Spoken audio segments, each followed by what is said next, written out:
you and your brothers are fascinating about this, by the way, Chris, for EBA, is you guys try to find ways to serve first. I think the first thing that you even offered me, not necessarily time, even though that's the biggest gift that you could give me, was your book. And said, hey, read my book, right? You're giving your knowledge and your study to me as a means of helping me get better. So that's, I think, the overall goal. For the sake of business, if you're not doing it for the sake of people, you might as well jump off now. Yeah, for sure. I think to scale, if you don't have the right intentions, you will not scale a long-term business. Fair. I've coached a lot of young entrepreneurs that make a ton of money quick and they don't have the right intention, which is ultimately like, how do you serve people to live a better life? How do we help people flourish? Like, that's the core thesis behind everything we should be doing at, whether it be business, faith, family, etc. And you can actually make a lot of money in the short term, but eventually that core value and culture disparity is going to be very apparent to people, and they're going to say, you're a transactional guy, not a relational. Welcome to the Exceptional Companies Podcast, a podcast for purpose-led entrepreneurs looking to master the art of buying, selling, or optimizing small businesses. Your host, Chris Seegers, founder of Exceptional Companies and author of Selling Main Street, has over a decade of experience starting, buying, and leading successful businesses. He's here to guide you through the complex world of business transactions and growth. Each week, we dive deep with actionable insights, expert interviews, and real-world strategies to activate and equip you to live exceptionally and build exceptional businesses. Now, let's dive into today's episode. Here's your host, Chris Seegers. Welcome to the Exceptional Companies Podcast, where we discuss how to buy, build, and sell your businesses. Today, I'm joined by a truly fantastical guest. Jay Dial is a good friend. He is the owner of a successful rodeo business and does a lot of other things as well. Jay, welcome to the show, brother. Thanks, man. It's good to see you.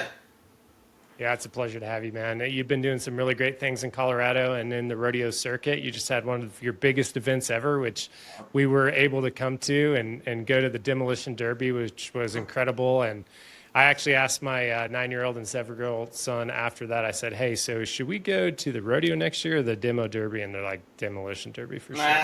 Like cars crashing into each other, way more exciting than people getting bucked off of horses. But hey, man, tell us a little bit about your background, your story, and how you got into the space, because I've never known someone who started a rodeo before. So this is going to be fascinating for the audience. Me neither. Truth be told. Yeah, I'm a first generation cowboy. You know my twin brother Nick, of course, and we got an older brother just ahead of us, and we were raised right here in Colorado Springs, so this is home. Dad was military. My mom was in the military and worked for it for a long time. Yeah, we this was home. This is what we grew up in. We moved out to Yoder in 2001, and I caught the bug, and so I started rodeoing when I was 16. Started riding bulls. And did that for 8 years of my life. Had an absolute blast. Taught me a lot, learned a lot. And how are you still walking and talking? Didn't you get dropped on your head like 20 times? Man, I'm impressed. 19 that I can remember. Yeah. Well, I picked up the microphone when I was 19 years old. So, I was enamored by Bob Tallman, Boyd Polhamus. These were heroes of mine that were pioneers to me. So Bob Tallman being a Hall of Famer, Boyd Polhamus being a 6-time Announcer of the Year in the Pro Rodeo Cowboys Association. So I was brought in a really weird way. I was mentored by amazing people and cowboys, parental figures that really did a wonderful number for me. And when I was 28, so I had a little hiatus, went through a weird breakup, but went through that hiatus. I ended up joining Chad Mickelson's school and went to a rodeo announcer school, so I learned how to talk good. And so from there, we ended up. You might need to ask for your money back, Jay. Yeah. Is it partial refund at least? Partial refund. It's absolutely, and the Lord knows I know Chad would give it back. He's since gone to be with the Lord, but we're a part of a group that has turned rodeo announcing into a career when it used to be. We're in the entertainment business, and so when I can go on different rabbit trails there, but that's a little bit about my story, and we started. So let's stop there for a second, Jay, because I think that's really interesting. So Walk us through some of the frameworks of communication and rodeo announcing, because we've been to a bajillion rodeos. I love it. We go every year to the Springs, to yours, to the other, to Westcliff. We've done a bunch in West Texas. And it's very interesting. There's either really good announcers or really terrible announcers. So walk us through a little bit of what you learned, because it probably, it probably applies to just basic communications and business and sales. But yeah, I'd love to hear some of the points. Well, it does. When it's funny, Chris, when you talk about that, right? When you talk about communication and entertainment, and if I were to focus in a little bit better, I could certainly do a lot better here. When we're hanging out, we get a couple drinks or we're just spending time, we're kicking it with the boys. We're talking really fast. We're innuendos and kind of abbreviating some of our statements. So we're not talking in a means of presenting, right? When, as an announcer, it's not always entertainment as it is educational. So you've got to be clear and concise. You got to make sure you're not losing your audience. And that, for me, for the sake of business, that's just as important. And so whether you are speaking to 5,000 people in a night or you're across the table from one, that was one thing that I took out of the rodeo announcer school and that I put into practice even now, is when I'm either in front of a crowd or I'm in front of just an individual company. The concept is the same, where I want to enunciate, I want to be clear and concise, I want to be attractive in a means of thinking about what I'm trying to say as a point to push it across the line, where you're not listening to, I forget what was the guy's name way back when he did the eye drops commercial, glasses and Bueller, you know what I mean? It droning on and on. So yeah, that's probably the biggest takeaway I've had within my rodeo announcing career, has trying to keep enough excitement in what I'm saying, draw into what I'm saying without losing my audience. Yeah, I love it. I actually went through a public speaking course, and there's a lot of fundamentals that we've since utilized in just how we communicate and build trust with folks. I mean, that's ultimately when you're in business, it's trying to, now you got to have integrity in what you do, right? You don't want to build trust to take advantage, but we know that you're that way, we're that way. And so building trust as quickly as possible is important to make sure that you can serve those people really, really well. So, okay, let's drop into Jay Dow, young Jay Dow. You get out of rodeo announcing school, and you get your first gig. What did that look like? How was that? That had to have been petrifying. No, okay, this comes with a story. My very first show, oh man, actually that might have been my second as I was thinking about it. I wanted to tell a funny story. I'll tell it anyway, regardless. My very first show was in Julesburg, Colorado. I went up to this rodeo Bible camp. I had an absolute blast. It was worth every dollar spent to get up there. And I called the youth rodeo and I called the open bull riding. So it was an amazing experience. This was in March. And it was petrifying. Did not have my cadence, did not have my homework. I mean, I'm fresh. I mean, it's the first person. You graduate on a Monday. You're trying to look for a job on Tuesday and going through your interviews. And you're like, it's all over the board. Petrifying for sure. But the one that sticks to me the most, one of the first ones that I grabbed was from he was an old saddle bronc rider. And his story is amazing. It really was. His name was Paul Schultz. I went out to his ranch. I was hired to go out and do this mini bull riding, bronc riding contest out in, effectively, it's Avondale, Colorado, so southeastern Colorado. And to understand Paul Schultz was a chaplain in the Army, and he was a saddle bronc rider, which means back in that day, there's very little people that had any desire in the rough stock side that even talked to anybody on the timed event side, meaning the team roping, tie-down roping, bulldogging, whatever. It was this, you sectioned them off. And Paul Schultz at one point, because he hated announcing, so whenever he found out that I loved it, he would give me the microphone. But one of the stories he would always tell is that if the place that he was coaching the saddle bronc riders, because he also did the chapel service, right? So he would tell them, do not make me announce. And like, we don't have anybody that's as confident to public speak as you are. And he goes, then you're not going to like me and you're not going to hire me back for it. He goes, what do you mean? So he said, hold that thought. Gets all the kids ready to go. And these are teenagers, right? Maybe preteen to 18 years old. And he goes, all right, all you bull riders and bronc riders, the rodeo's going to start at 0800, 8 o'clock, 0800. For all you team ropers, that means the big Mickey Mouse hand is on 12 and the small Mickey Mouse hand is on 8. and he was just roasting on him. And I got to announce at his ranch before he passed away. And you mentioned petrified. Yeah, when you're brand new into the concept of speaking, the first stripes typically are the hardest to grab, but they also mean the most. For sure. So I love it. You've got two peeping toms in the background that I love to see. I Those do. must be your boys. My That's two little awesome. baby boys. Yep. I love it, man. Okay, so starting a rodeo to me seems dang near impossible. How did this thing happen? So you're doing announcing. What was like to start something? You almost always see a gap in the market that you're like, man, that we need this thing. Was that the approach, or how'd you get into thinking through it? No, it was a hobby. It was something that my father-in-law, Jeremy, him and I, we were at the dinner table over lunch. Now, mind you, this goes back a little bit more. So to understand a little bit more about Jeremy. Jeremy followed me around in my rodeos. So we just got off the senior national finals out of Duncan, Oklahoma that year. No, it would have been that year. Would have just got back. And him and I were sitting down, and I asked him, I said, hey, what do you think if we put on a bull riding event? Now, mind you, this is... Oh, Lord. What would this have been? This would have been a year and a half prior to this. My twin brother, Nick, tells me, he goes, Jay, because I was telling him I didn't know what to bid my rodeos at, what to get paid as an announcer, what the expectation was, whole thing. And Nick tells me, dude, you should just put one on yourself and pay yourself whatever you want. It's a little prophetic, I think. And yeah, good advice. So, yeah, exactly, right? So fast forward, I'm out to lunch with my father-in-law, and I asked him, I said, what do you think if we put on a bull riding event? And he's like, absolutely win. Let's do it.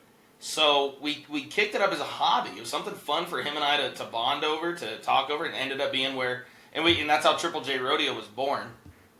Yes. And people always ask what do the J's stand for, and the J's are Jeremy J, and what we thought was going to be his brother Jason. So we pitched the whole idea to Jason. We had this whole thing lined out. We were registered with the state, like we were ready to go, and we were gung ho ready to go. It was exciting. Could not wait. And go to Jason. I said, Jason, here it is. We want you to be a part of it. And he goes, great idea. You should do this. You should do this. We should do this. Da da da da da. Oh, by the way, I'm out. You mean you're out? You give all that advice and you're out? And he goes, yeah, I'm not interested in this. He goes, I'll come help you guys, but I have no desire to build this thing with you guys. So we're like, well, now we're out. Now we're double J, right? Well, we're Christians, so it's Jeremy J and Jesus, a little Father, Son, Holy Ghost situation. And from there, the family that's what started Triple J. So it was not a bend in the market. It wasn't a lull. Rodeo in Colorado Springs is not predominant here. Pikes Peak or Bust is, and there's been a lot of companies that have tried to start something, whether it be just a real backyard level rodeo, small budget. Let's get some guys out there and have a little bit of fun. You're talking about 100 to 200 people to come watch.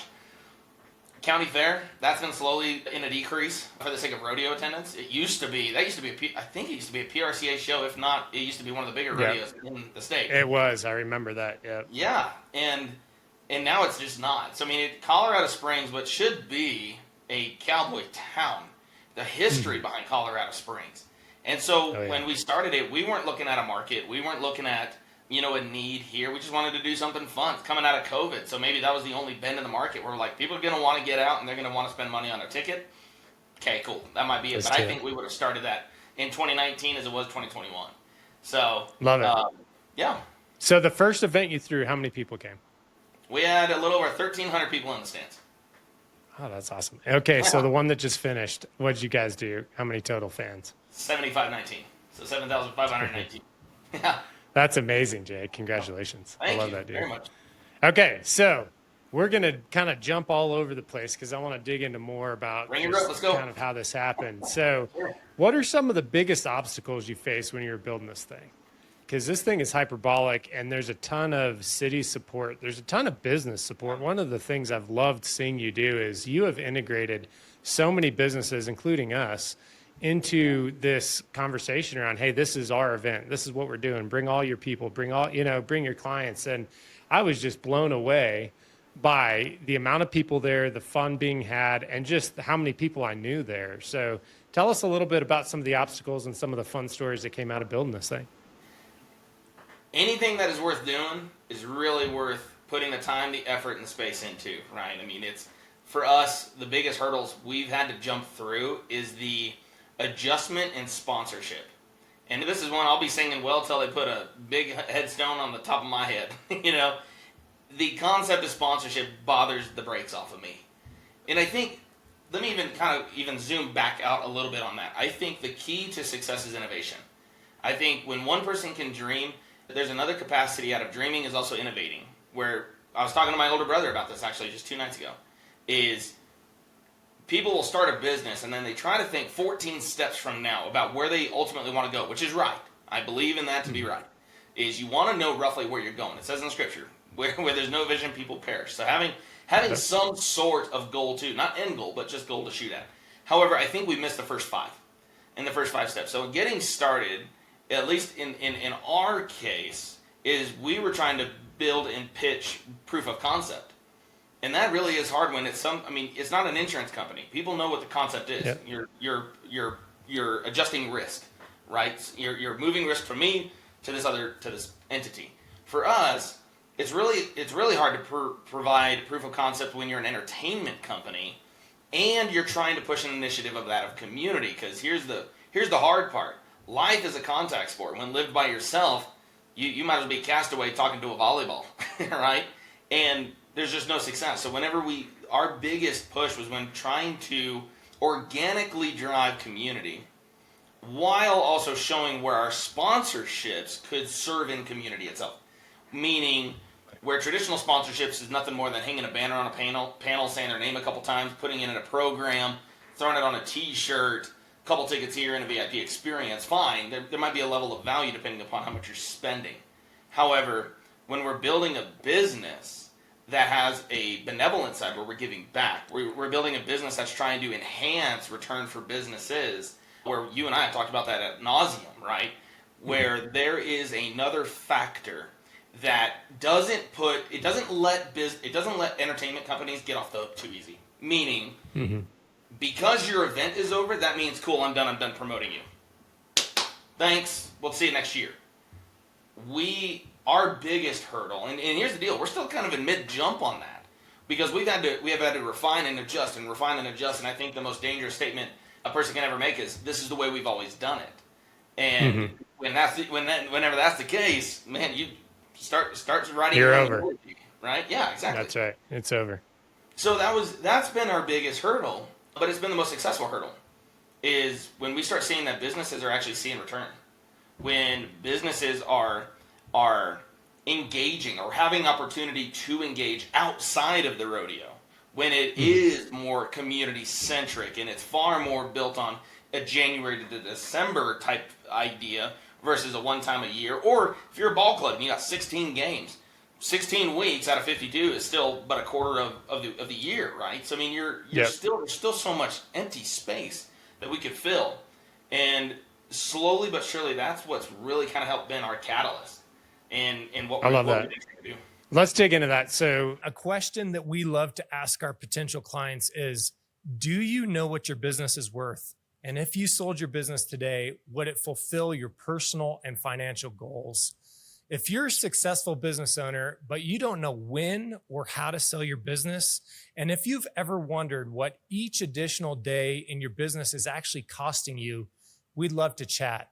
If you're ready to spend more time with your family, your friends, or traveling, come sit down with our team, because when you work with exceptional business advisors, we'll help you build a blueprint to sell your business successfully and help you create, capture, and achieve your dream life. Don't wait for the right time. The time's now. Go ahead and scan the QR code or book a discovery appointment at excoadvisors.com. So I'm co-hosting the COS Business Podcast, which is the #1 business podcast in Colorado. It's going to be the #1 in the country because, me and the guys on it are amazing. But so one thing with those guys and the 411 for 719, which is the largest Facebook group community in Colorado, and we've had this cohesive conversation around how do we rebuild community after COVID? Right. And it's not just this, hey, we're going to do a once a quarter mastermind or we're going to do the rodeo. It's this consistent touch where you can build those relationships and trust with your your networking partners, your business partners, and your family, all the things. And we've said, if we can create more points of value where at one event we're able to integrate more than just one thing and then keep that going for the year, we think that we can do some pretty big things with the community. Oh, yeah. What are some ideas you have with that? Because I agree with you. We have a utilization of resources in the U.S., whether it be rodeo stands, whether it be church buildings, or what you look at any real estate asset that doesn't have consistent usage, and you're like, man, that's a huge opportunity for us to be doing something and stewarding that resource better, including just relationships. So what are some ideas you have about that and on how you could integrate a community that's going strong all year long instead of just for a couple events a year? This is a big math problem. It's a big math problem. I think COVID, you mentioned COVID, and then I'll get to the answer. COVID actually naturally did it for us. When everything had to shut down, and now we had to go internal, we realized what we lost, and that was people. And so I think naturally we saw people enhance their desire to want to be around others.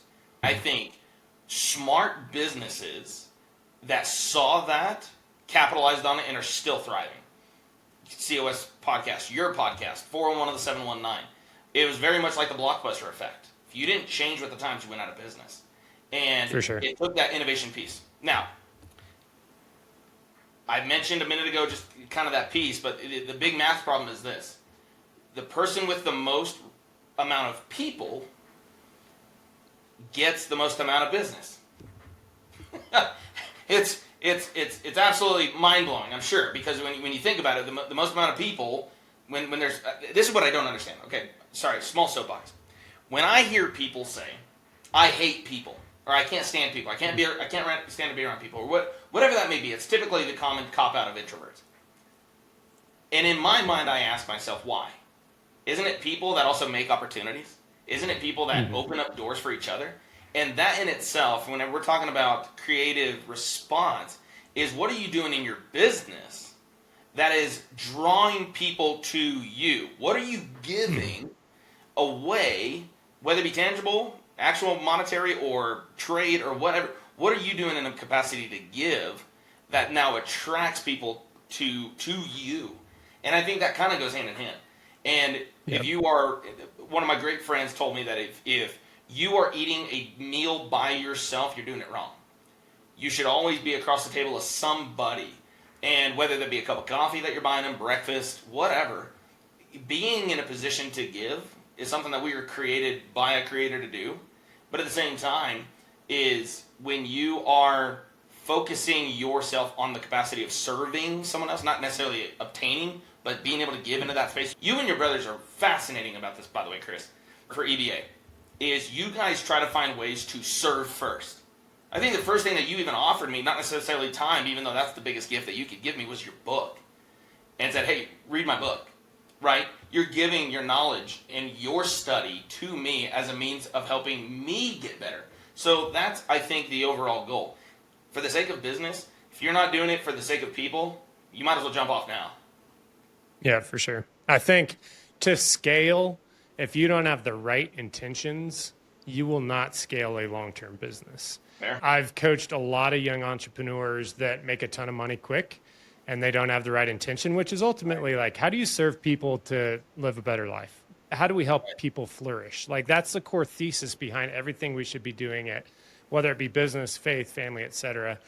And you can actually make a lot of money in the short term, but eventually that core value and culture disparity is going to be very apparent to people. And they're going to say, you're a transactional guy, not a relational. And pretty soon people are like, you know what? I don't want you asking me for things all the time. I want you to be in relationship with me and help me solve the problems that I need, whether it be in the marketplace or personally. Right. And I'll say, like, that was taught to us by a bunch of different people, including our family.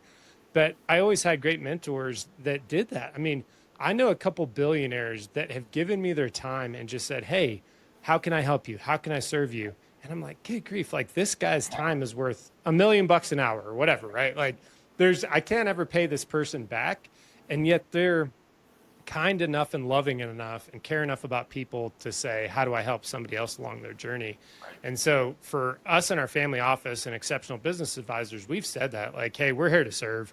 If we can have you as a client, great. We have plenty of clients. We don't need you as a client, but we'd love to work with folks that, you know, are aligned, but we want to help serve regardless. And once you do that, I mean, I think that's what God created us to do, is love the Lord your God with all your heart, mind, and soul. You know, love your neighbor as yourself. And how do you love your neighbor? You serve them, right? And you get to know what they need, not what you're trying to give them, but what they need. So let me ask you a different question, because we just talked about this. And this is going to be a juicy one. How have you maintained a balance between family and work, Jay? Or if you haven't, okay, that's an honest answer.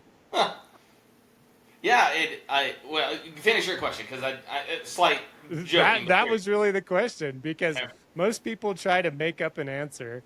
And I've seen you, you're one of the hardest working guys I've ever met. So I'm like, I'm interested to see if he has some special like secret sauce that he's doing. But yeah, so walk us through that a little bit, how you think about that, because life and business and family is seasons, right? Sometimes you're just going all the time. Sometimes there's seasons of rest. But how do you think about that as you balance being a good dad to those kids we saw in the background, being a good husband? Talk us through that. Or maybe it's something that you're like, hey, I got some work and I'm working on that in my next phase of the journey. Well, I would definitely identify with the latter, you know, because I'm not great right now at splitting the difference, specifically when we're talking about the summer, because I'm a rodeo announcer still, so I still travel. Something that, at least in the summer, what my wife and I have implemented is a day off or two between my rodeos and my work schedule. So that way, even when I'm gone on a rodeo, I still make sure that the family gets the time. It really makes life a lot easier come, you know, the time of the year when we're getting, like now, I mean, I've got 2 more rodeos this year, and then I get to call 25 done. And that literally is very intentional time blocking as I can. But I could still be so much better about that, because as much as I love my boys and I love time with my boys, Lord knows I wish I had more time. And but that's the thing, is I was a W-2 worker. I worked 8 to 5, and that's what I did until we started Triple J and the Pioneer. And since then, it has to have 100% of my focus. But then we understand that the value of balance and the value of, hey, you got to shut off the light. You got to turn off the computer. You got to get back in the living room, throw your sweatpants on, and be with your family. And so that should be told. That is, right now, ask me in 10 years, Chris, about how I've been able to navigate the last 10. I'm not going to ask you in 10. That's too long. I'll ask you in maybe 1 or 2. That'll work 10 too. years is a long time. You bet. Okay. Let's talk. And I know you got to take kids to swimming lessons, so Yeah. I want to honor your time. So we're going to rapid fire. Okay. So top focus areas you'd present to a young business owner wanting to build something great. If you're like, hey, there's only 3 things you need to do right, scaling a business that has integrity, that's going to be successful and profitable, or 1 thing, how would you approach that question to a young entrepreneur that you're having coffee with? I would say find the need and meet it first. We're passionate about so many things, but make people your passion. Make problems your passion. Don't run at just, hey, I want to be a basket weaver. There may not be a market for it. Run at something that people are passionate about. If you don't know what to run at, and then that'd probably be the first right out of the gate, is make people and problems your passion. I love that, man. I just had a really successful construction CEO on, and he said that same thing. I was like, how did you go from single family, like residential, to commercial, to ground up build and development? And he's like, if a client asks me, can you help me with this? He's like, yeah, we'll figure it out. Absolutely. And I was like, that's really interesting, because there's a lot of counter cultural advice to saying, hey, only choose the most profitable accounts and the most profitable business. And when I was in my undergrad is animal sciences, and I was one of the bigger ag commercial insurance producers, and our company got bought by a big company, and I knew they were going to screw it up. And they were saying, hey, Chris, we only want you to focus on these huge accounts, these huge feedlots, row crop farmers, dairy farmers. And I'm like, that's not how this works. I'm like, this guy who's got a 200 head feedlot is the cousin of the guy who has a 100,000 head feedlot, and I want to serve them the same way. And they're like, well, that's not how we do business. And I'm like, well, then you're not going to do business in ag, because that's how they do business. And we need to do business the way they do business. So I love that, man. Focus on the people. Okay, let's think about this. So that was kind of focus on the business. 2025 has been kind of a chaotic year. The past couple of years, we had election, we have AI, we have market, we have interest rates. If there's a young person that you could encourage or give them some advice, how would you encourage them? Because I'm hearing a lot of like desperation and negativity and anti-Americanism, and I'm like, hey, I'm a patriot. This is the greatest country. The opportunities are massive. But how would you counsel a young person or entrepreneur going into the back half of this year and into 2026? I think there's time to breathe and there's time to plow. And sometimes that may just be a day difference. And when it's time to breathe, you better be breathing around other people. Again, we've talked about it 100% over, is community, right? So when you're breathing, make sure that people are breathing the same around you. And that's rest. That's refreshing. That's fueling up your tank, per se. And then there's time to plow. And the other side about that is feed yourself in the morning. Now, I'm not talking breakfast. I'm saying, if of course, we're believers, so we nurture ourselves by reading the Word and getting into worship and things like that. And I think that's genuine level of feeding. Specifically understanding that time certainly heals all wounds. Every day is a brand new day. And when one looks at that, if it's a day-by-day goal situation, write it down. Feed yourself, get yourself motivated, whether that's through a motivational speech, whether that be the Bible, some worship, whatever that may be, community at large.